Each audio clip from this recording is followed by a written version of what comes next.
వీక్షకులందరికీ నమస్కారం. ఫిబ్రవరి మాసంలో మీకు ఏ విధమైనటువంటి గ్రహస్థితి కలగబోతూ ఉన్నది అనేటువంటి విషయాన్ని మనం ఈ వీడియో ద్వారా క్లుప్తంగా తెలుసుకునేటువంటి ప్రయత్నం చేద్దాం. జనవరి నెలలో సంక్రమించినట్టే ఫిబ్రవరి మాసంలో కూడా పంచగ్రహ కూటమి, షడ్గ్రహ కూటమి సంభవించడానికి కూడా అవకాశం ఉన్నది. అయితే ఈసారి మకరంలో కాకుండా కుంభరాశి యందు ఈ పంచగ్రహ కూటములు ఇవన్నీ కూడా ఏర్పడబోతూ ఉన్నాయి.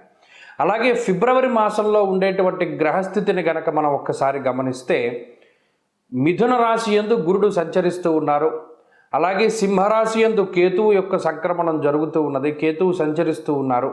అలాగే కుంభరాశి యందు రాహువు ఉన్నారు, మీనరాశి యందు శనైశ్వరుడు. ఈ 4 గ్రహాలు అలా స్థానంలో ఉన్నాయి. అయితే 13వ తారీఖు వరకు రవి యొక్క సంచారము మకర రాశి యందు ఉంటుంది. 13వ తారీఖు తదుపరి రవి యొక్క సంచారము కుంభరాశిలోకి వెళుతోంది. ఇది ఒక్క విషయాన్ని మనం పరిశీలన చేస్తే కుంభరాశిలో ఇప్పటికే రాహు యొక్క సంచారం ఉన్నది. ఈ 13వ తారీఖు దాటాక రవి కూడా కుంభరాశిలోకి ప్రవేశం చేయబోతూ ఉన్నారు. రవి రాహువులు కలిసి ఉండడం వల్ల అది పితృదోషకారకంగా మనం చెప్పుకోవచ్చును. జనరల్గా అయితే రవి రాహువు కలిసినప్పుడు సూర్యగ్రహణాదులు ఇవన్నీ ఏర్పడుతూ ఉంటాయి. అయితే ఈసారి మన భారతదేశంలో ఏ గ్రహణాలు కూడా ఇప్పుడు కనబడడం లేదు. కాబట్టి గ్రహణ సంబంధమైన విషయాలపై మనం భయపడవలసినటువంటి అవసరం లేదు. కానీ ఇక్కడ రవి రాహువులు కలిసి ఉంటే పితృదోషము వస్తుంది. ఈ 13వ తారీఖు తదుపరి ఫిబ్రవరి మాసంలో ఎవరైతే జన్మించబోతూ ఉన్నారో ఆ శిశువుల పైన ప్రభావం పడుతుంది. అందువల్ల ఎవరైనా ఫిబ్రవరి మాసంలో ఏదైనా సిజేరియన్ ముహూర్తాలు వీటి గురించి అడిగేటువంటి వాళ్ళు చాలామంది ఉంటారు. వాళ్ళకి సూచనప్రాయంగా ఒక మాట ఏమిటి అంటే 13వ తారీఖు లోపులో వీలుంటే కొంచెం పరిస్థితులు అవి సానుకూలంగా ఉంటే ఈ సిజేరియన్ అవి కూడా ముహూర్తాలు మీరు చేసుకోవచ్చును. 13 దాటిన తర్వాత రవి రాహువుల యొక్క కలయిక వల్ల పితృదోషం అనేటువంటిది ఏర్పడుతూ ఉన్నది. అలాగే ఈ పంచగ్రహ కూటములు, దేశారిష్ట యోగములు ఇవన్నీ ఏర్పడుతున్నాయి కాబట్టి అది కొంత జాతకం మీద ప్రభావాన్ని చూపెడుతుంది. కాబట్టి ఆ విషయాన్ని దృష్టిలో పెట్టుకోవాలి. మరీ కాంప్లికేట్ అయిపోతే మాత్రం అంటే ఈ లోపులోనే చేసేసుకోమని కాదు. ఏమన్నా అవకాశం ఉంటే మీకు అవకాశం ఉంటే 13 లోపులో ఈ సిజేరియన్లు ఇవన్నీ కూడా చేయించుకోవడం ద్వారా పితృదోషాదులు రాకుండా ఉంటాయి. ఇది ఒక ప్రధానమైన విషయం. ఇది మీ ఆరోగ్యాన్ని బట్టి ముందుకు వెళ్ళండి, దీంట్లో ఇబ్బంది ఏం లేదు. ఇంకొకటి ఏంటి అంటే శుక్రబుధులు కూడా కుంభరాశి అంతే సంచరించబోతూ ఉన్నారు. అంటే ఇక్కడ 4 గ్రహాలు, రాహుగ్రహము, రవిగ్రహము, శుక్రగ్రహము, బుధగ్రహము, వీటితోటి చంద్రుడు కలిసిన లేదా ఈ మాసం చివరిలోనే కుజుడు కూడా కుంభంలోకి వెళ్ళబోతూ ఉన్నారు. ఈ 5 గ్రహాలు వెరసి చంద్రుడితోటి కలిపి షడ్గ్రహ కూటమి కుంభరాశిలో ఏర్పడబోతూ ఉన్నది. కాబట్టి ఈ గ్రహస్థితి వల్ల ఈ మాసంలో అటు దేశకాలమాన పరిస్థితులు ఎక్కువగా ప్రభావితం చెందబోతూ ఉన్నాయి. దేశారిష్ట యోగం అనేటువంటిది పట్టబోతూ ఉన్నది. ఎందుకంటే అటు కుజరాహువుల యొక్క కలయిక, అలాగే రవి రాహువుల యొక్క కలయిక ఇవన్నీ కూడా దేశారిష్ట యోగాలుగా చెప్పబడ్డాయి. ఈ సందర్భాల్లో ఎక్కువగా అగ్ని ప్రమాదాన్ని సూచించేటువంటి విషయాలు, అలాగే వాయుతత్వ రాశి యందు ఈ గ్రహస్థితి ఏర్పడుతూ ఉన్నది. కాబట్టి అతి వేగంగా వీచేటువంటి గాలుల వల్ల కానీ లేదా గాలి ద్వారా స్ప్రెడ్ అయ్యేటువంటివి ఏమైనా ఉంటే గ్యాస్ ద్వారా వచ్చేటువంటి విపత్తులు లేదా అగ్ని సంబంధమైనటువంటి విపత్తులు, వాయు సంబంధమైనటువంటి విపత్తులు ఏర్పడడానికి అవకాశం ఉంటుంది. కాబట్టి ఈ మాసమందు చాలా జాగ్రత్తగా ఉండడం, ఇది దేశారిష్ట యోగం కాబట్టి చెప్పదగినటువంటి సూచన. ఇక ఈ గ్రహస్థితి ద్వారా మీ రాశి ఫలితం ఏ విధంగా ఉందో మనం ఇప్పుడు తెలుసుకుందాం. మకర రాశి వారికి ఫిబ్రవరి మాసం మంచి మాసంగా చెప్పచ్చు. కారణం ఏమిటి అంటే జనవరి నెలలో పంచగ్రహ కూటమి మకర రాశిలోనే సంభవించి చాలా కొంత ఇబ్బంది పడ్డారు, కొంత నలిగినటువంటి రాశిగానే చెప్పుకోవచ్చు. కారణం ఏంటి అంటే జన్మ రవి, జన్మ బుధుడు, జన్మ కుజుడు ఇవి కొంత ఇబ్బంది పెడతాయి. జ్వరం, ఖడ్గ వ్రణంచైవ భార్య బంధు విరోధకృత్, దేహార్తిచిత్త సంతాపహ కాలాతిక్రమ భోజనం. శాస్త్రంలో చెప్పినటువంటిది రవికుజ బుధులు జన్మరాశి స్థితిలో ఉన్నప్పుడు ఆలోచించేటువంటి టైం ఇవ్వరు, అనాలోచితమైనటువంటి నిర్ణయాలు తీసుకుంటారు, శరీర ఆరోగ్యాన్ని పాడు చేస్తారు, కాలాన్ని అతిక్రమించి భోజనం చేస్తారు, ఒక ప్రణాళికాబద్ధమైన జీవనం ఉండదు. అలాగే ఏదో ఒక ఉద్రేకపూరితమైనటువంటి వాతావరణం ఉంటుంది, కోపం ఎక్కువగా ఉంటుంది. ఇత్యాది విషయాలన్నీ జనవరి నెలలో మీరు గమనించవచ్చు. ఆ గ్రహస్థితి వల్ల ఎక్కువ జరుగుతాయి. ఈ మాసంలో ఇదే పంచగ్రహ కూటమి మీకు 2వ స్థానంలో జరగబోతూ ఉన్నది. రెండవ స్థానంలో బుధుడు కానీ రెండవ స్థానంలో శుక్రుడు కానీ తృతీయమందు శనేశ్వరుడు కానీ చంద్రుడు కానీ ఇవన్నీ అనుకూలించేటువంటి గ్రహాలు. 13వ తారీఖు దాటాక జన్మరవి దోషం పోతుంది. 28వ తారీఖు దాటాక జన్మ కుజుని యొక్క దోషం పోతుంది. కాబట్టి ఇక్కడ అనుకూలించే గ్రహాల సంఖ్య పెరుగుతోంది, ప్రతికూలించే గ్రహాల యొక్క సంఖ్య తగ్గిపోతుంది. అందువల్ల మొట్టమొదటగా మీకు లభించేటువంటిది ప్రశాంతత. ఒకంత ఆలోచించుకోవడానికి టైం దొరుకుతుంది, ప్రశాంతమైనటువంటి వాతావరణాన్ని అనుభవించగలుగుతారు. అలాగే సర్వ సంపత్ సముద్దయ అన్నది శాస్త్రం. అంటే సంపద పెరుగుతూ ఉంటుంది, ఖర్చు తగ్గుతూ ఉంటుంది. ఇవి రెండు విషయాలు ప్యారలల్గా జరుగుతాయి. ఇందాక ఏవైతే అనుకూలించే గ్రహాలు పెరిగి ప్రతికూలించే గ్రహాలు తగ్గడం ప్యారలల్గా జరిగినట్టు ఆదాయం పెరగడం ఖర్చు తగ్గడం రెండు ప్యారలల్గా జరుగుతాయి. స్థిరత్వం వస్తుంది, ఒకే చోట చక్కగా స్థిమితంగా కూర్చుని ఆలోచించగలిగేటువంటి శక్తి పెరుగుతుంది.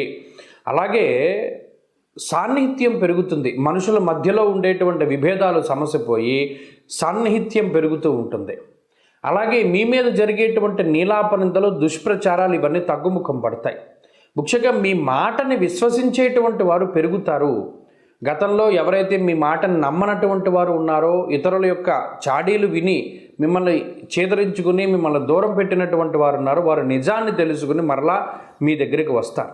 ఇలా మాటపరమైనటువంటి విభేదాలు తగ్గుతాయి, ఆర్థికపరమైనటువంటి సమస్యలు తగ్గుతాయి, అనారోగ్య సమస్యలు తగ్గుతాయి, ఆర్థికాభివృద్ధి ఆరోగ్యాభివృద్ధి కలుగుతుంది. రెండవది శత్రువుల బారి నుండి మీరు ఎప్పటికప్పుడు మిమ్మల్ని మీరు కాపాడుకోగలుగుతారు. ఇక్కడ శత్రువులపై విజయం అని చెప్పను, లేదా శత్రువులు తగ్గుతారని చెప్పను, కానీ శత్రువులు మీ మీద ప్రయోగించేటువంటి అనేక రకాలైనటువంటి ఇబ్బందికరమైన బాణాల నుండి మిమ్మల్ని మీరు కాపాడుకుంటారు.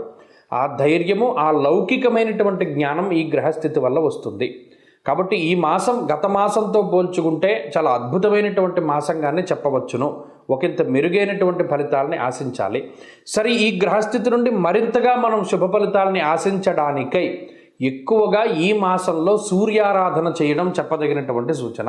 ప్రతిరోజు ఆదిత్య హృదయ పారాయణ చేస్తూ ఉండడము, అలాగే వీలునంత వరకు ఆదివారం నాడు గోధుమలకి సంబంధించినటువంటి పదార్థాన్ని పంచిపెడుతూ ఉండడము, అలాగే ఆదివారం నాడు ఏదైనా సూర్యాలయానికి కానీ వైష్ణవ క్షేత్రానికి కానీ శివాలయానికి కానీ వెళ్ళి దీపారాధన చేయడం ఇత్యాది వంటివి చేస్తూ ఉండడం ద్వారా మరిన్ని శుభ ఫలితాలను మీరు పొందగలుగుతారు.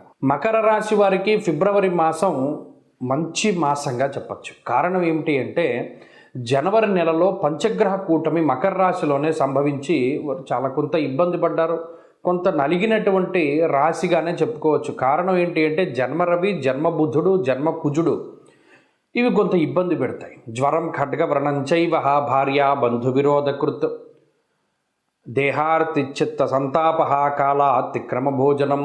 శాస్త్రంలో చెప్పినటువంటిది రవికుజ బుధులు జన్మరాశి స్థితిలో ఉన్నప్పుడు ఆలోచించేటువంటి టైం ఇవ్వరు, అనాలోచితమైనటువంటి నిర్ణయాలు తీసుకుంటారు, శరీర ఆరోగ్యాన్ని పాడు చేస్తారు, కాలాన్ని అతిక్రమించి భోజనం చేస్తారు, ఒక ప్రణాళికాబద్ధమైన జీవనం ఉండదు.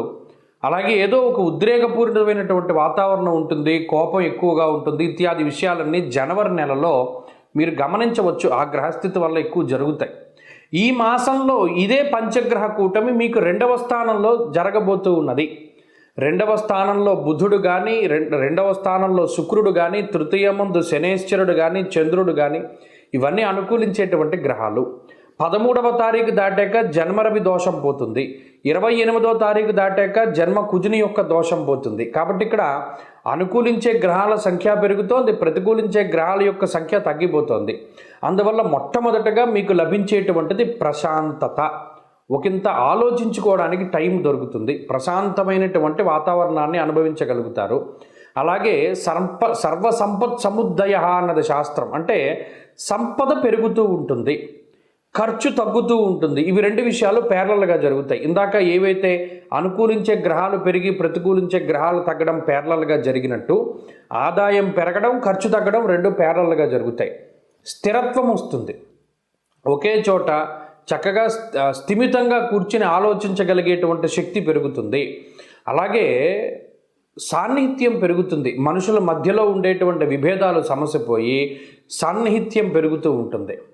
అలాగే మీ మీద జరిగేటువంటి నీలాపనిందలు దుష్ప్రచారాలు ఇవన్నీ తగ్గుముఖం పడతాయి. ముఖ్యంగా మీ మాటని విశ్వసించేటువంటి వారు పెరుగుతారు. గతంలో ఎవరైతే మీ మాటను నమ్మనటువంటి వారు ఉన్నారో, ఇతరుల యొక్క చాడీలు విని మిమ్మల్ని చేదరించుకుని మిమ్మల్ని దూరం పెట్టినటువంటి వారు ఉన్నారో, వారు నిజాన్ని తెలుసుకుని మరలా మీ దగ్గరికి వస్తారు. ఇలా మాటపరమైనటువంటి విభేదాలు తగ్గుతాయి, ఆర్థికపరమైనటువంటి సమస్యలు తగ్గుతాయి, అనారోగ్య సమస్యలు తగ్గుతాయి, ఆర్థికాభివృద్ధి ఆరోగ్యాభివృద్ధి కలుగుతుంది. రెండవది, శత్రువుల బారి నుండి మీరు ఎప్పటికప్పుడు మిమ్మల్ని మీరు కాపాడుకోగలుగుతారు. ఇక్కడ శత్రువులపై విజయం అని చెప్పను, లేదా శత్రువులు తగ్గుతారని చెప్పను, కానీ శత్రువులు మీ మీద ప్రయోగించేటువంటి అనేక రకాలైనటువంటి ఇబ్బందికరమైన బాణాల నుండి మిమ్మల్ని మీరు కాపాడుకుంటారు. ఆ ధైర్యము, ఆ లౌకికమైనటువంటి జ్ఞానం ఈ గ్రహస్థితి వల్ల వస్తుంది.